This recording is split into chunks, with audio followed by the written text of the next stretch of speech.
Wa ma kana Allahu liyu'adzibahum wa anta fihim. Wa ma kana Allahu liyu'adzibahum wa hum yastaghfirun. Allah tidak mungkin akan menyiksa mereka selama engkau ada. Dan Rasulullah itu sampai sekarang masih ada. Hanya mata hati yang bisa melihat. Tahsabanna alladziina qutilu fi sabilillahi amwatan bal ahya. Hidup Nabi ini. Cerita akhir zaman. Para hadirin yang saya hormati, khususnya anak-anakku semua. Dulu, ada seorang guru yang bijaksana.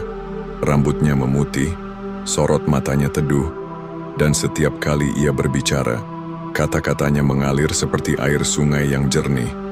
Hari itu ia duduk di hadapan murid-muridnya. Di sampingnya sebuah kitab Al-Quran tergeletak, seolah-olah menjadi saksi bisu dari setiap ilmu yang akan ia sampaikan. Anak-anakku, ia memulai, suaranya pelan namun penuh wibawa. Pernahkah kalian mendengar cerita tentang bisikan gaib? Para murid saling berbisik, lalu mengangguk.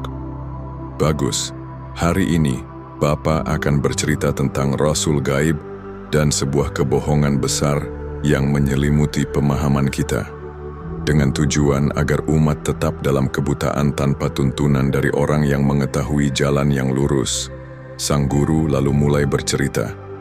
Bayangkan, di sebuah persimpangan jalan, ada dua orang. Yang satu mengklaim bahwa Rasulullah masih hidup secara gaib. Ia menunjuk satu dua ayat Al-Quran, seperti tukang sulap yang hanya memperlihatkan satu sisi triknya.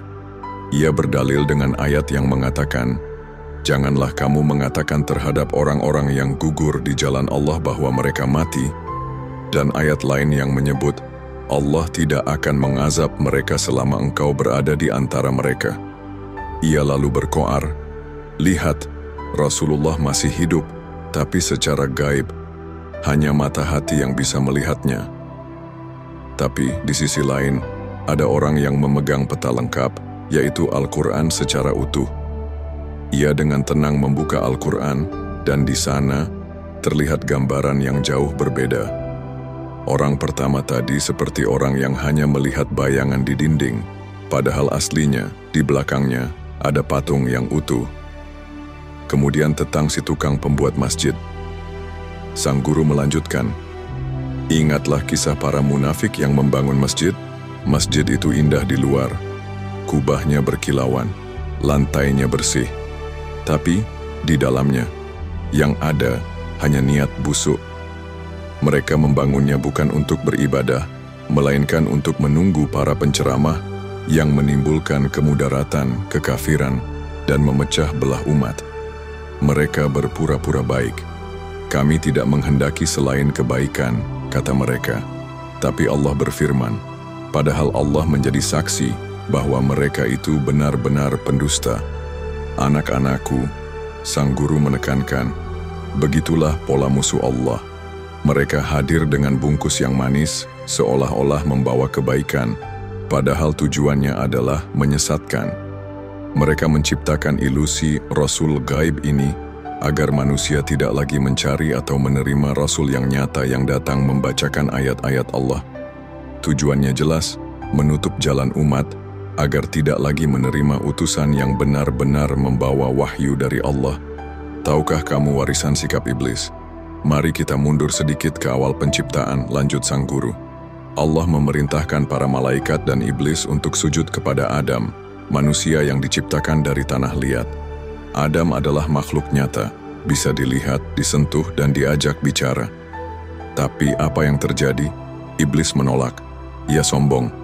Ia berkata, "Aku lebih baik darinya. Aku diciptakan dari api, sedangkan dia dari tanah." Iblis menolak tunduk kepada sesuatu yang nyata, yang kasat mata. Ia hanya mau tunduk kepada sesuatu yang gaib. Sikap ini diwarisi oleh mereka yang menolak Rasul nyata dan hanya mau beriman kepada Rasul gaib.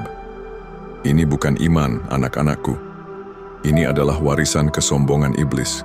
Padahal, ayat yang mereka jadikan dalih itu, "Janganlah kamu mengatakan terhadap orang-orang yang gugur di jalan Allah bahwa mereka mati."